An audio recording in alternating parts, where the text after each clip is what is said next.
What's going on, everybody out there? Is Ron Brown, LMT, the People's Fitness Professional, aka Soul Brother number one, reporting for duty. I have to salute every time I say that. Peace to Mikey Fever in the building, Israel in the building. Yep.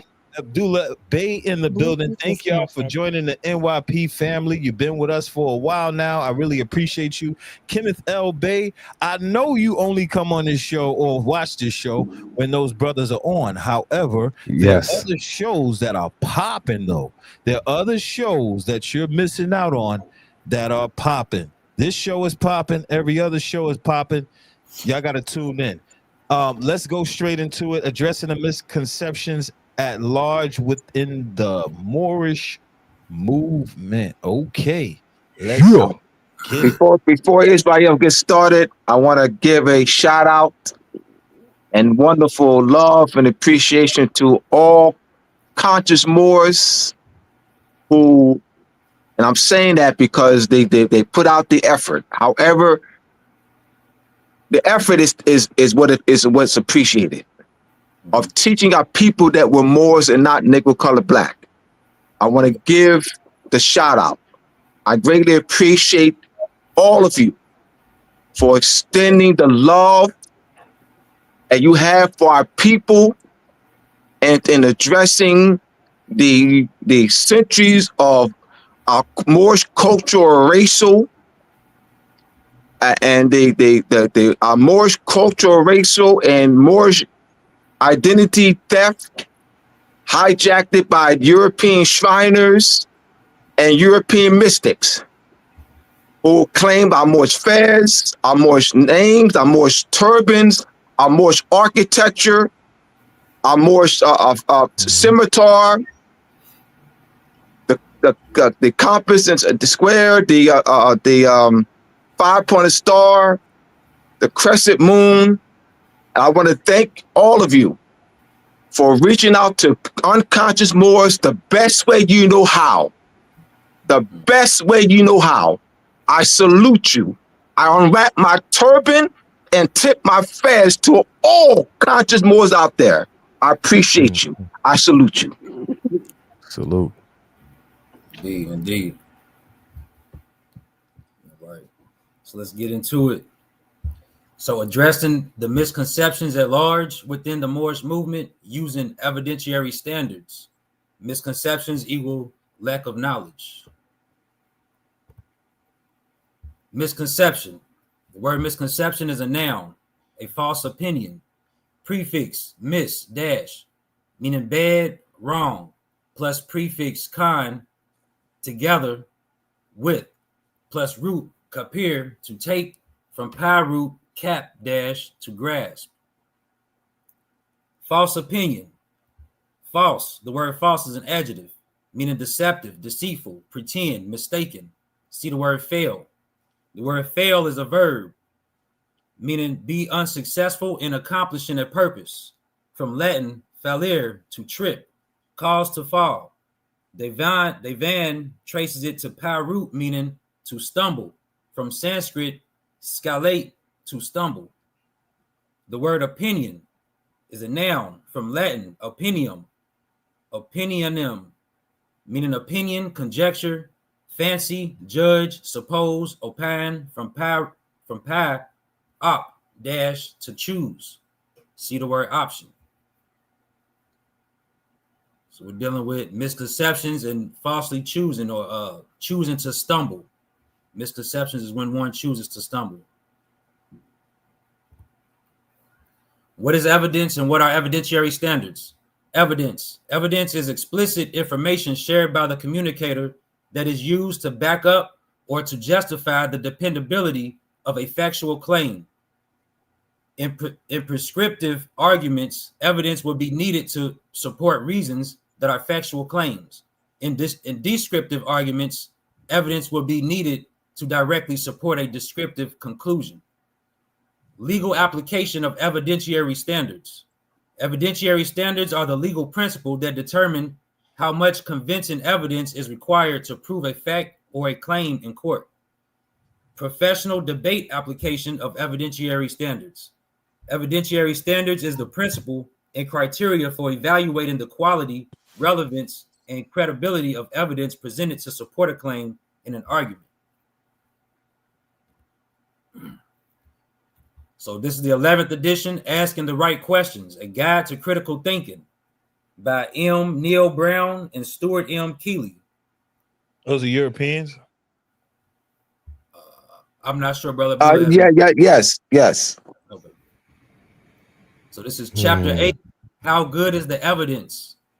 So chapter 8 in this book, How Good is the Evidence? Intuition, personal experience, case examples, testimonials, and appeals to authority. The need for evidence. So these are the page numbers as well. So this is just from the table of contents. So you, everyone can check this out and look into it. The need for evidence. Locating factual claims. Sources of evidence. Intuition as evidence. Personal experience as evidence. Case examples as evidence. Testimonials as evidence. Appeals to authority as evidence. Using this critical question. Your academic writing and evidence. Practice exercises and sample responses. In chapter 9, How Good is the Evidence? Personal observation, research studies, and analogies. Personal observation as evidence. Research studies as evidence.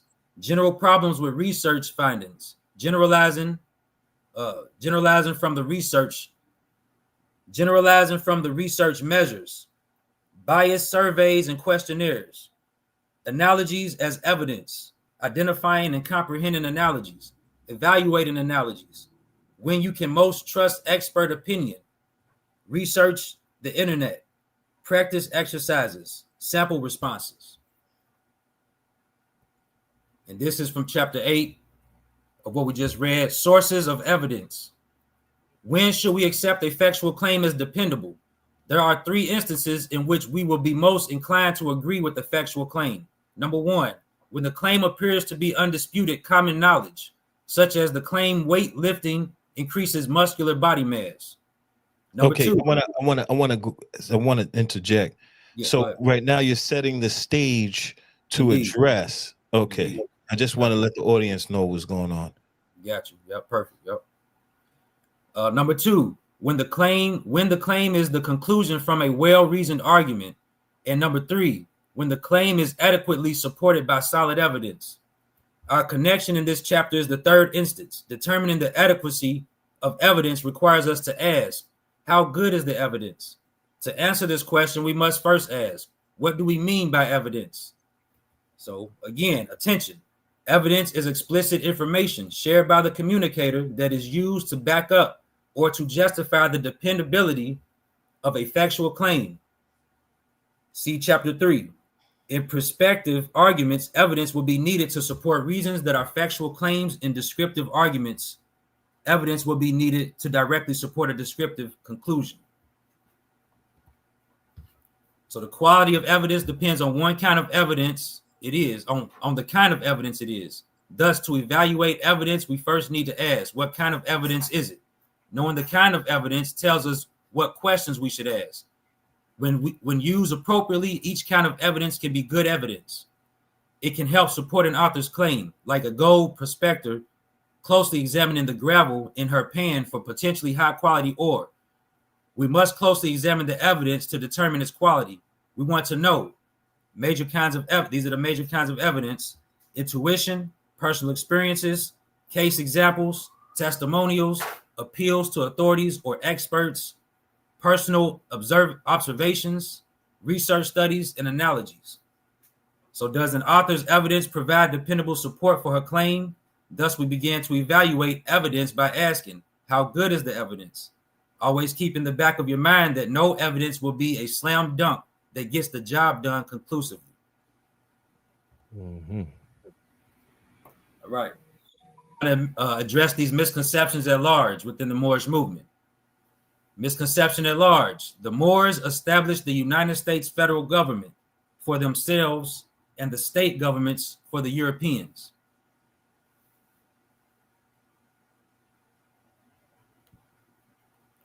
Brother Abdullah, you want me to read through them all and then? No, we do this one. I thought you had a slide after that. All right, so I got you. Go ahead. Yeah, the Moors established the United States. So the evidence. So let's examining the evidence. What evidence will support this claim that the Moors established the United States government? What evidence one would examine? We have the minutes, the United States, the constitutional minutes. All right. So from March 1787 to September 1787, they convened in Philadelphia. So we have the minutes, we have the what they call the Federalist Papers. The Federalist Papers written by John Jay, Thomas Jefferson, and Alexander Hamilton, a collection of 88 articles that pushed for the ratification of the Constitution. Then we have the constitutional debates. So the Constitution was signed by the delegates. So they had the signature section at the bottom, at the end of the Constitution, the signatures of the delegates of the 13 states that signed the Constitution. The signing of it did not put into force. There were debates, and then you had the 88 articles known as the Federalist Papers. Then you had 12 of the 13 states wrote out and ratified it in 1991. 12 of the 13 states had ratification conventions. So you have minutes of the ratification conventions. So so you examine the evidence. That's evidence, right? I have a question, right? Uh-huh. A statement. They say they show evidence, being that Moors is based on Islam, right? They say some of the laws were built on Mohammedan law, Islamic laws in America. Is that considered evidence?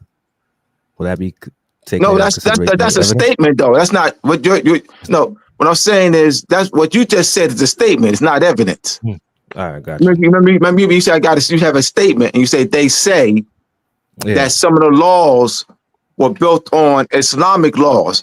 That statement does not constitute evidence. Right. Statement is a claim. But are there any evidence of that taking place? I haven't seen any evidence of that. Okay, got you. Yeah. So the evidence of who established the United States federal government, whatnot, you can find those within the constitutional minutes of 1787, and the Federalist Papers, and the constitutional debates. And the signatory page on the Constitution. In the Constitution. All right. Next misconception at large: United States and the Moroccan Empire merged as one nation, and the evidence is the dual seal on the reverse side of the Federal Reserve note, aka the $1 bill. All right. What the evidence that would be needed to support this claim was called Declaration of Merger or Unification Treaty. You have the West Germany and East Germany. They reunited, under a reunification treaty. So where is the unification treaty? Before we go into that, hold that thought. I just have to make an acknowledgement. All right. Kat Kaba S. Unk, thank you for the $20. I really appreciate that super chat. We appreciate the super chats. Definitely. Trust me, we do. Thank you. All right. Pardon me. Right. So the evidence, for this claim, to support this claim that the Moroccan Empire and the United States merge as one, there would be a unification treaty or declaration of merger. Yeah. They don't exist.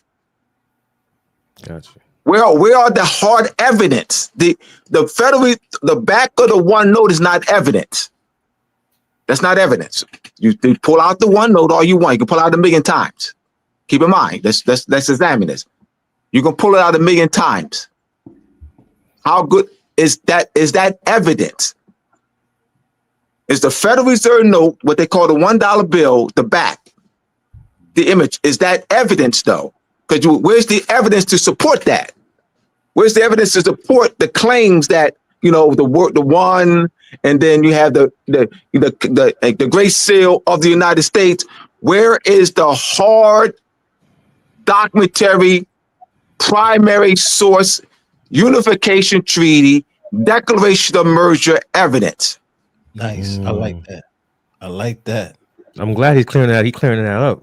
Right. That's why I say they said. I'm happy he said that was a claim, because a lot of misconceptions were put out throughout the years for those who were doing the studying. We got to be honest. I was one of them. 25, 26 years. I was one of them. So yeah, I got caught up with that.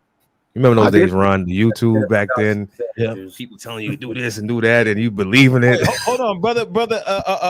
Abdullah, didn't you make a book saying something like that in there? Moorish Movement Part 1 has it. Has some of the misconceptions in there. Yeah. I have to revise it. Gotcha. Now everything's not in there. Everything in there is not misconception, because I have documentary evidence of other supporting points. But I do have those points about the misconceptions, you know, that, you know, we are the founders and all that. That's in Moorish Movement Part 1. I have to revise that. Okay, because I knew I read that in your books. Yeah. And Part 1, just Moorish Movement Part 1 now. Okay. Moorish Movement Part 1, not Part 2. Because I was already cleared up by the time I finished Part 2. Got it.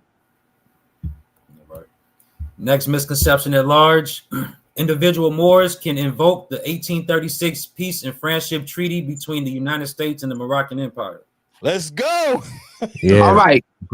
So you have, there are principles of treaties. You have what's known as private rights of action. Let's hear this out. So does the 1836 Peace and Friendship Treaty and the 1787 Peace and Friendship Treaty have a private rights of action? The answer is no. Why you say no, Abdullah? Because Articles 20 to 25 of the 1787 Treaty of Peace and Friendship, it says a Moorish consul, if there is a dispute between a United States citizen and a Moorish consul, if a Moor is a defendant, a Moorish consul would have jurisdiction. So that based on the language, based on the substantive language, that doesn't give a private right to action. The Moorish consul has the right, has the power to bring the case. So no. So they don't understand what's private rights of action and what's type of language. So if it doesn't say Moorish consul or consul, then the Moor would have a private right to answer. The United States citizen doesn't have a private right to action. Now can you just claim to be the Moorish consul? No. I once again, so no. Right. There's no claim. That's not.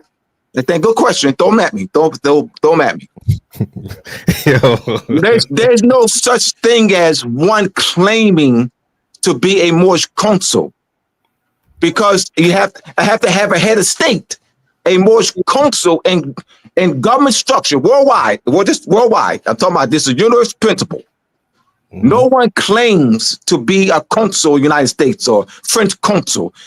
That is the French consul, whatever, they're appointed by a head of state, or if the head of state would be president, all right, would delegate that authority to the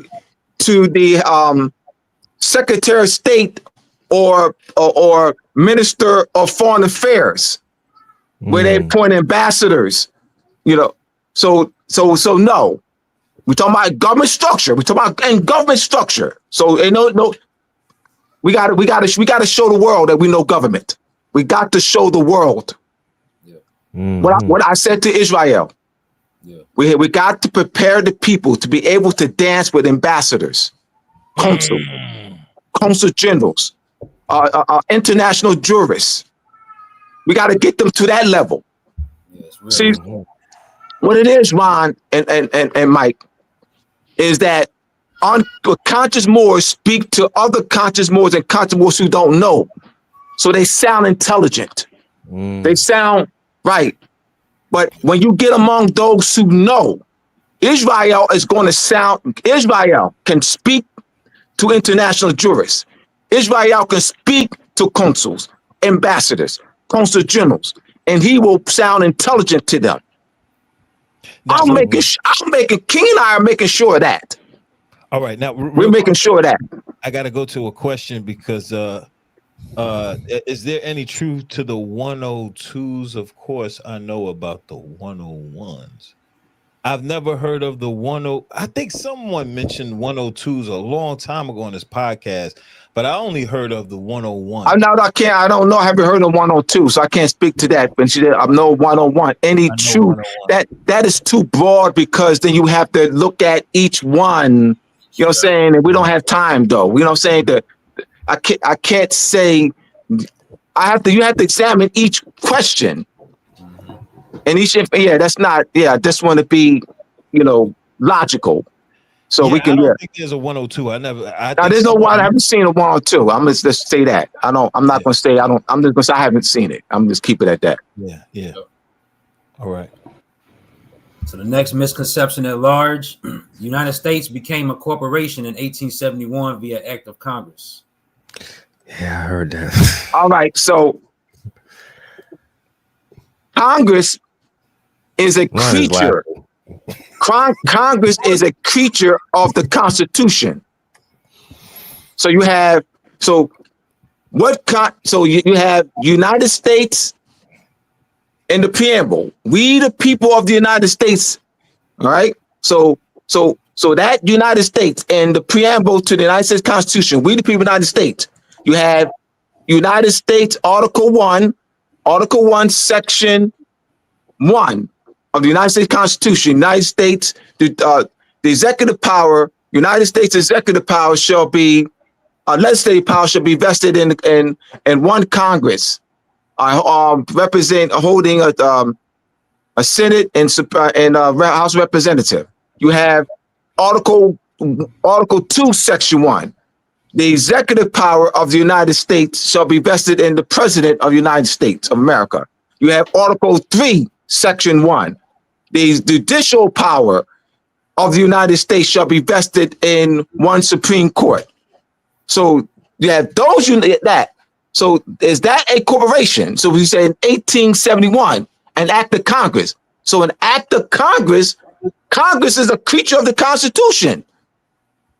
How can Congress create an entity that's greater than that which created it? So Congress is. I think Brother Sharif Bey addressed this. I forgot which episode was that. Last year. That was last year. He built on that. Yeah. Go ahead. But I don't know how he addressed it though, so I can't. I'm talking about. He didn't have he didn't break it down like this, but he broke it down. I'm listening though. Yep. Yeah, I don't know what broke down though, because this is how you break it down. Because you have to go. You have to go to the Constitution. Yeah, right. I mean, you say break it down. If you're not going to go to the Constitution, I'm going to the Constitution. I'm pointing out United States. I'm pointing out the term United States in the Constitution. I mean, I just say break it down. All right, anyone in the world, I'm talking about anyone in the world. If they don't break it down this way, how are they breaking it down then? If the Constitution is the creature of Congress, the Constitution is the creature of the presidency. If you don't if that is not your foundation for breaking it down, are you breaking it down? It's the creator. Yeah. So he's going to the nucleus of it, the mechanics of it. So all right. The nucleus. Yeah. Got you. So let's go. So that United States of 1787 is not greater than the United States that's in the Constitution. Right. So this whole thing that United States is a corporation, no, it's not. You know, the United States in the Constitution, United States, and me out, my brothers and sisters, United States mentioned in that preamble to United States Constitution, United States mentioned in Article, drafted in Article 1, Section 1, United States Constitution, Article 2, Section 1, Article 3, Section 1. That United States is not a corporation. Got you. And that's the only United States that matters. Hear me out. That is the only United States that has constitutional authority.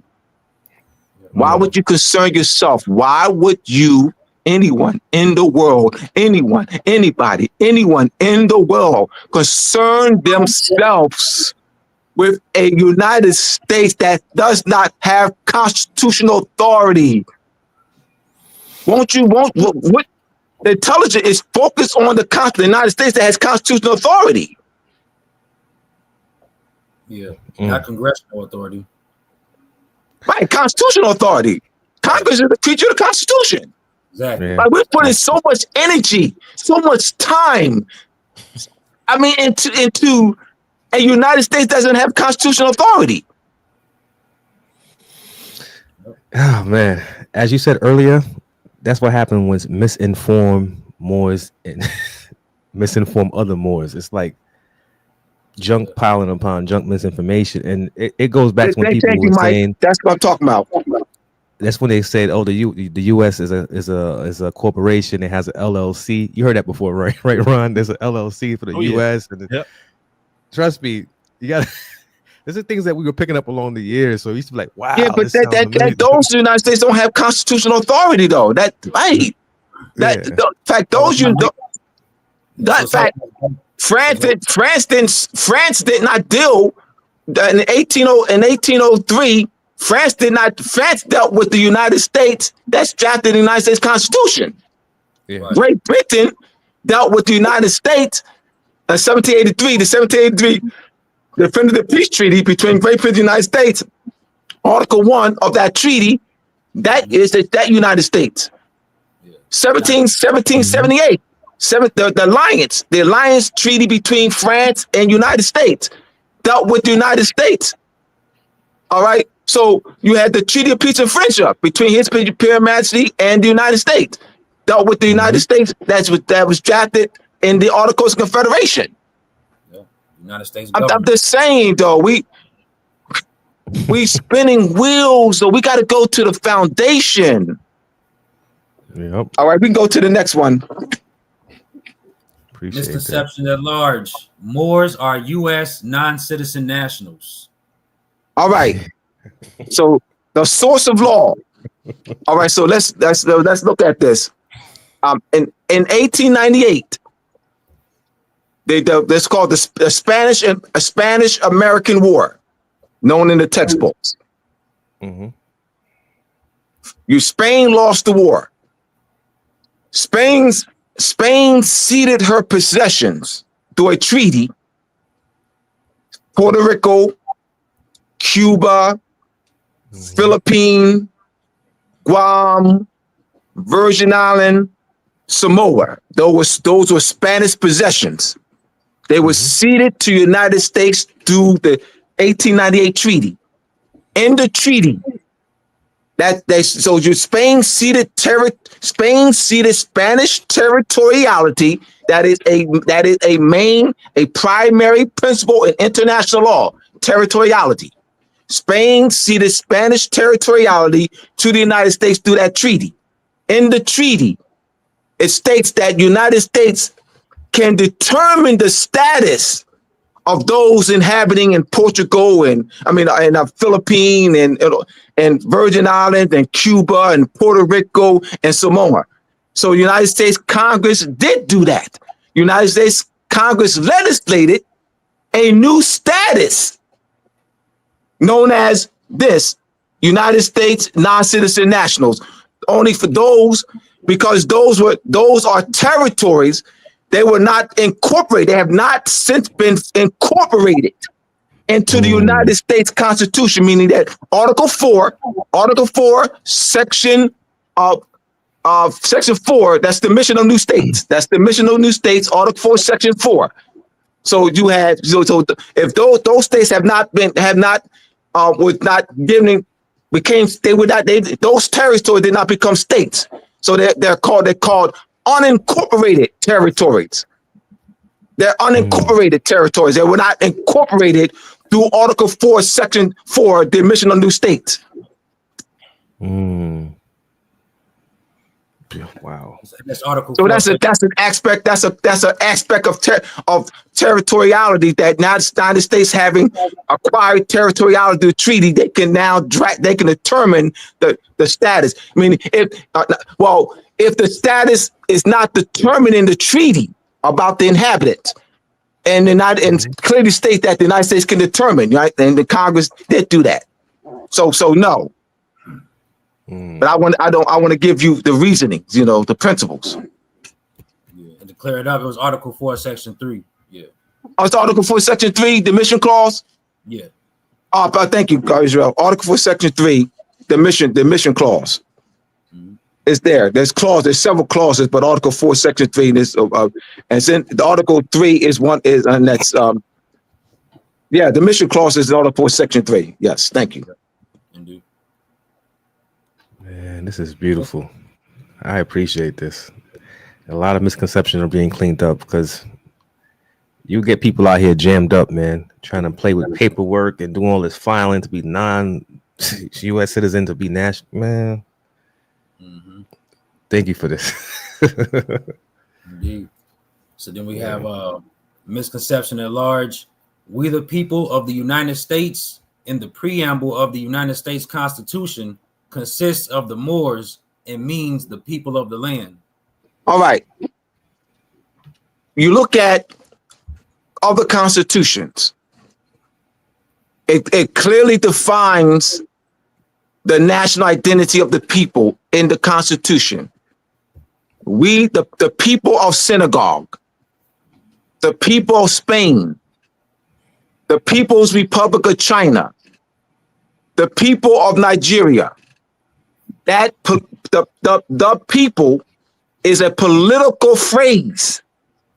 You have all the preposition of the phrase and then identifies what? The national identity. The national identity, the state's identity. Real quick, we gotta address this brother right here. Can we get Brother Abdullah and Israel on here for 2 hours? We need to do that, man. Yes, yeah, it's important. You've been saying that for 5-6 months. Yo, man, listen, this thing is moving fast for me. You know what I mean? This whole thing. That's what we saying to you, Elon. Got you. You know what? Let's do that next time then. 2 hours. Yeah. 2 hours. Because we can have more time to explain. Because I gotta shorten it. You know what I mean? I gotta give a short version because of the time. Right. You know what, Ron? We should have done a Jay-Z Rockefeller play. Hold up, no commercial breaks. We going straight through 2 hours. No more guests. We on live forever. Definitely. This is dope, man. All right. So all right. So we the people of the United States. It doesn't read we the people of Morocco. I'm just look at the findings with the evidence. Because if other than that, you're conjecturing though. Keep in mind, understand that that it's just a conjecture. It's not facts. Because they're pushing it as facts. Oh yeah, we the people, and I did too. We the people of the United States, that's the Moors. That's not a fact. Where's the support? It doesn't read Moors. Doesn't read Morocco. Nowhere in that Constitution, nor does it read in the preamble. That's pure conjecturing. We cannot push conjectures to our children. We cannot hand down conjectures, suppositions to our children. You're not going to move the hundreds of millions of our people with conjectures and suppositions. It's not going to happen. That's deep. We got to move away from that. Hard evidence. Hard, thank you. Hard evidence. Show and prove, as the gods say. Show and prove. Yep. And this Abdullah said, it's not based on what Abdullah said. It's not based on what Abdullah said. It's not based on what Israel says. Yeah. So no, don't have to say Abdullah said anything. Mm-hmm. Israel say anything. Because we giving you the sources as we speaking. Yeah. Mm. Or we're giving you also the analytical tools to examine.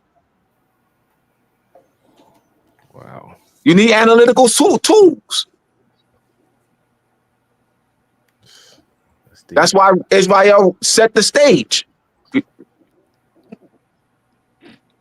Definitely. Presentations are important, man. It's laid out very detailed.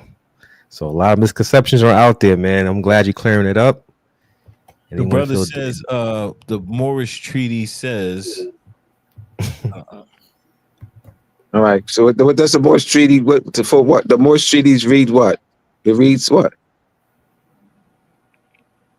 I don't know where he was going with that. Yeah. Okay. All right, continue. Let's build. Yeah. It's built, yeah. All right. So the next misconception at large is the Moorish Americans are nationals of the United States federal government and not state citizens of the several states. All right. Once again, Israel set the stage. Mm-hmm. Where's the evidence? Moorish Americans are nationals of the United States federal government. We, the people of the United States. Doesn't read the people of Morocco. Right. Where is the evidence that Moors are nationals of the United States? So, all right. What would be the evidence? Naturalization? You have you nationals of United. If someone is a Russian who becomes a naturalized citizen of the United States, they would be what? A national of the United States if they were in the Olympics. But how did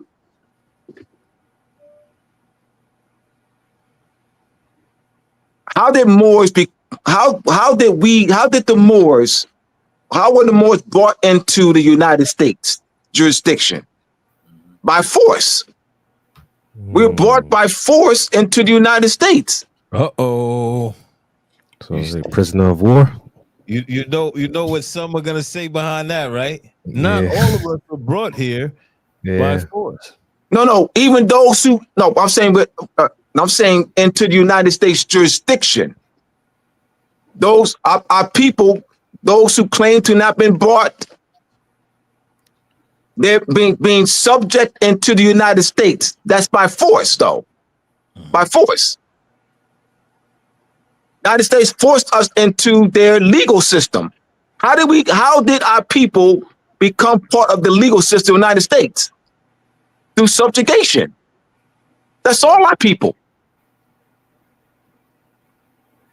We're not talking about Nigerians, Senegalese over here.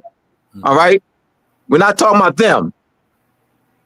We don't, so we're talking about those who've been classified as black, Negro, colored. All of them by force. We were forced into the United States legal system. That's a fact. Yeah. What's the evidence that? Because United States, through legislation, through the 14th Amendment legislation, that is known in international law as the acquisition of nationality through subjugation. United States subjugated us and forced us into their legal system. United States continue to maintain the erasure of our cultural identity. They were caught up maintaining the collapse and dismantling of our Moorish empire or Moorish government.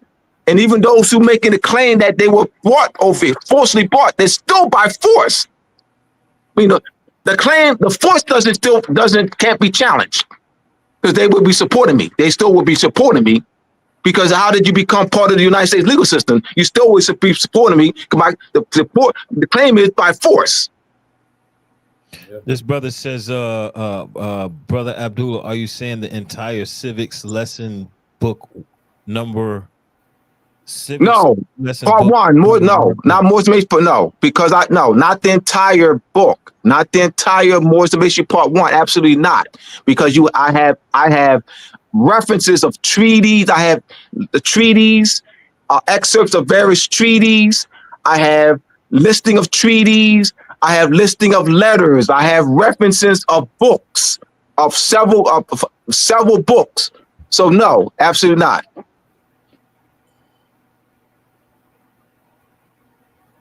That's why we set the stage so people would know how to look at evidence, so they can know how to check the sources themselves. Got you. Wow. Another misconception at large: citizens means corporation, and national means flesh and blood being of the land. Yeah, I like that one. All right. Yes. Well, citizen is used domestically. So we're looking at worldwide. Citizen is used domestically. National is used. National has a broader meaning. Meaning that, for example, a French living in Germany, they would be considered a French national in Germany. They wouldn't be called a French citizen, and if they're in France, they're a French citizen. If they're a French in France, would be called a French citizen. Yeah. But a French who is a citizen of France but living in Germany will be called a French national. Right. So French national and international, as an international meaning, has a much broader meaning. So we're speaking because this is used worldwide. Citizen and national is used worldwide. Yeah. So we want the audience to understand the distinction of citizen and national. At the Olympics, they'll say they'll use nationals. French nationals, United States nationals, German nationals, Chinese nationals, Russian nationals. Yes. So it has a broader meaning, and that's the way it's used in the international arena. Citizen wouldn't be used. They wouldn't say French citizens, at the Olympics, French citizens, Chinese citizens, Russian citizens. They would use nationals. And people, they hear that. People hear that, but they're not, because they're stuck in the misconception. So they can't get beyond that. So hopefully this will make it stand out to them next time they watch the Olympics. They can hear absolutely it. Yes, because it's coming. Yeah. Definitely hear it. Yeah. So that makes sense. Okay. All right. We want, like I said, we want y'all to be able to speak to jurists and ambassadors and consuls and consul generals. We want to, but y'all, with the misconceptions, they're going to just laugh at y'all. They're going to just laugh at y'all, or they're not even going. They won't laugh in your face, but they won't even address you. They probably won't even. They would ignore you. They would ignore you. You can't stand on misconceptions. Like I said, you choose to stumble. It's a choice to stumble. Yeah, they're gonna ignore you. Yeah. So another misconception at large: 35 Moors, along with 20 European sons, established the United States Constitution as a beacon light to stop the 100 years of wars between Moors and European colonists. Give the evidence that what we needed to support this. What evidence would they have to look to support this, Israel? They would need the constitutional minutes for the United States Constitution. Basically the same as this number one, really. The Federalist Papers. Yep. Yeah. The ratification minutes of the 12 states that held ratification conventions. Yeah.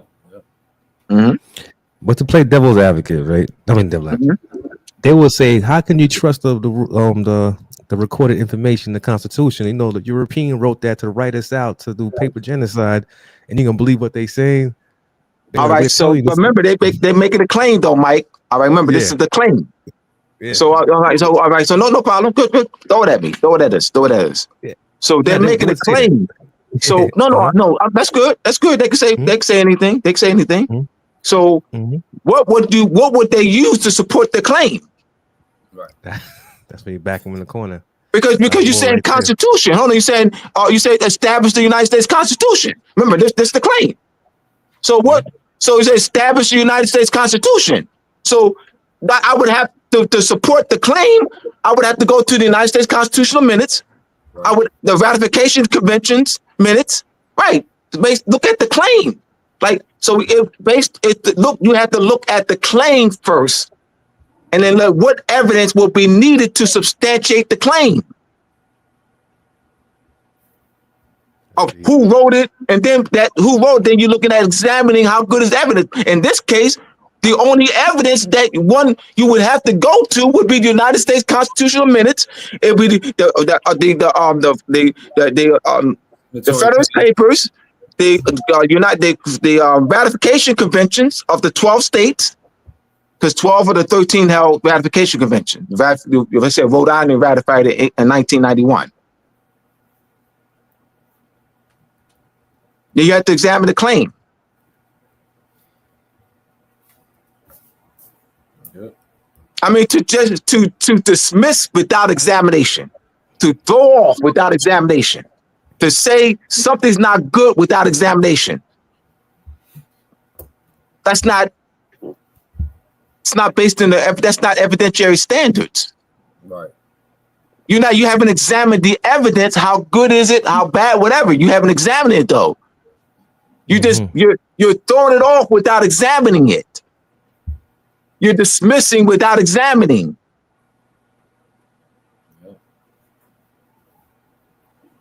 So, but then they make a bunch of claims, unwarranted claims, the unfounded claims. We want the audience to grow. The audience will never grow when people just make unfounded claims upon unfounded claims upon unfounded claims upon unfounded claims. They're not going to grow. It could be 1 year, 2 years, 3 years, 5 years, 10 years, 20 years, 30 years, 40 years, 50, doesn't matter. Because if you're not using the principles, they're never going to grow. I've seen it. I'm telling you, I've seen it. I've been 33 years in now. This is my 33rd year anniversary of meeting Taj. October 1993. Yeah. Got you. All right. Next misconception at large. Individual Moors can correct their own status as well as the status of others individually. All right. Once again, nationality is a legal framework, legal and political framework. And the legal political framework of nationality that doesn't hold true. Because it's done in government structure. So this shows that they don't understand national. Now, we are Moors, but you're talking about a correction or bringing them back into government structure because they are understanding nationality as a legal and political framework. That's not true at all. I mean, I'm saying that understanding what nationality is in the legal framework. We have nationality in the social cultural aspect because we are Moors. There's no process that makes us more. But when you're talking about protection and recognition and legal bond to a state. You're talking about legal bond, rights and duties, diplomatic protection, state's jurisdiction, whereby the state exercises jurisdiction over its nationals for protection. So that's nationality in a legal and political framework. If you're talking about the people's synagogue, the political phrase, the people of synagogue. Now that's nationality in a political framework. Sovereignty is the political and legal framework that recognizes, institutionalizes, and formalizes the nationality of the people and the national name of the nation state in the creation of state. So nationality and sovereignty are deeply interwoven. We're talking about the political and legal framework of nationality. And then in the social political aspect, the legal and political framework of nationality protects, and the sovereignty protects the social cultural aspect of nationality: festivals, customs, cultural, language, ceremonies, holidays, dress. That is the social cultural aspect of nationality. But we're talking about it's protected and embodied into the legal and political framework of nationality, as nationality and sovereignty are deeply interwoven. We have to speak of it on this level. We got to rise to this level. So that individual Moors correcting their status or correcting others it's a farce. It's not. It's real. a farce in the context of the legal and political framework of nationality. You know what? You understand the context? Put in the context, though, in the political and legal framework of nationality, it is a farce. All right, man. Can I have one thing for that? For those selling that package out there? Mm-hmm. Take one of these with you. Bombo clot! Yeah.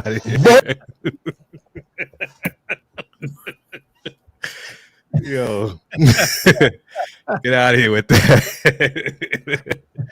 And keep in mind, also, I'm going to say this too, that we cannot, there's the nationality card, on whatever process we go through, nationalization process.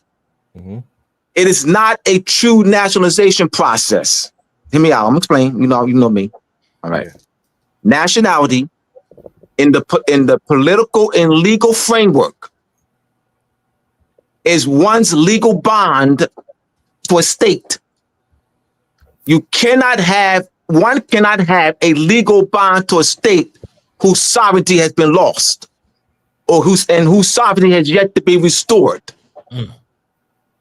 So the nationality process is not a true nationality process, and in the framework, in the legal and political framework of nationality, because we cannot have our legal bond restored with our nation when our mother has yet to be restored. We have to recover our lost Moorish sovereignty.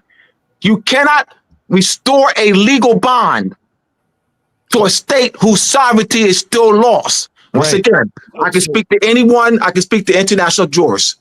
I can say this to international jurists, and I would be dancing with them. So that would mean religious organizations such as the Moorish Science Temple of America can't nationalize its members. All right. Meaning that what you mean is that the legal bond can't be restored until the Moorish statehood is revived. So therefore, it only serves in the framework, in the international legal process of reversion of sovereignty, because it's important. It would only represent dealing with a national registry, but it cannot mean in the framework and political framework of nationality that our legal bond to our Moorish state has been restored. Doesn't mean that, because you have to restore the state first. That makes sense. Hit him with the bomba cloud, bro. I got you right there. Michael Ron, I gotta come like this because we gotta prepare. We gotta elevate. We have to elevate the people because we want to get the attentions of international jurists. We want to get the attentions of ambassadors, presidents, prime ministers. We want to get their attention. Right. You're not.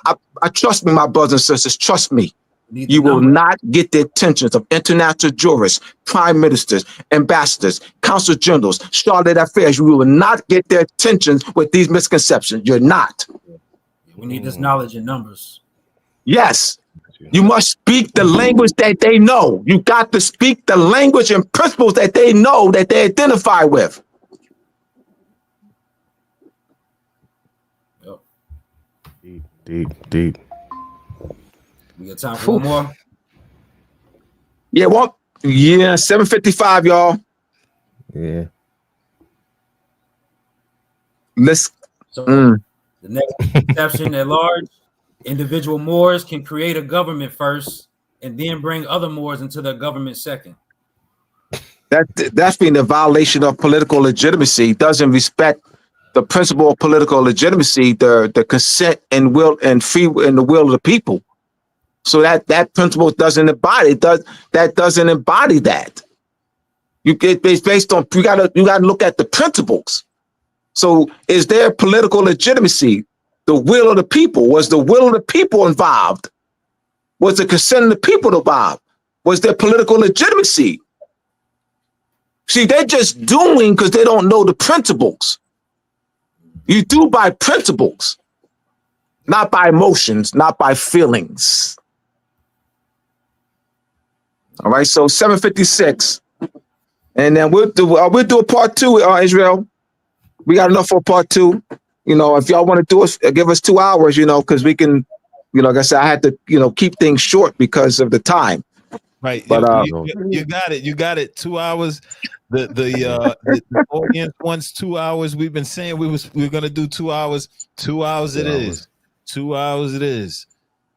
All right. Yeah, because we can do part two and we could probably review some of the ones we've done today and go more in depth. Because like I said, it's only much we can say based on the time, you know. Actually pull up the evidence and show it as well. Yeah, we could do that, right? Because we can't do but so much, you know, with the time limited time we have. All right. Yeah. So let's come back the following week and do 2 hours and, you know, have everything ready to go. Yeah, yes, definitely. They're going to be a lot of resistance because, you know, you cleared up a lot of misconceptions, and a lot of people out there have been duped by other individuals claiming to be Moorish and saying that we could do such and such for you, and they not, you know, properly educated about what the movement stands for. It's just fed a lot of they're not. They're not. Yes. Now, can Ron, can the thumbnail that the beginning with the Moorish flag at the title, can that be the thumbnail for this one too? Because you have for the thumbnail our pictures that way, because we can get more people looking at it if you could change the thumbnail. Okay, we could text around about that and yeah, all right, I'll make it happen. Yeah, we'll just say all right, no problem. All right. On that note, thank you guys for coming out this evening. I really appreciate it. Learned a lot. Definitely. Hope you guys in the chat learned a lot. We're going to build with the God in about 2 minutes, and we are out of here. Peace. Peace.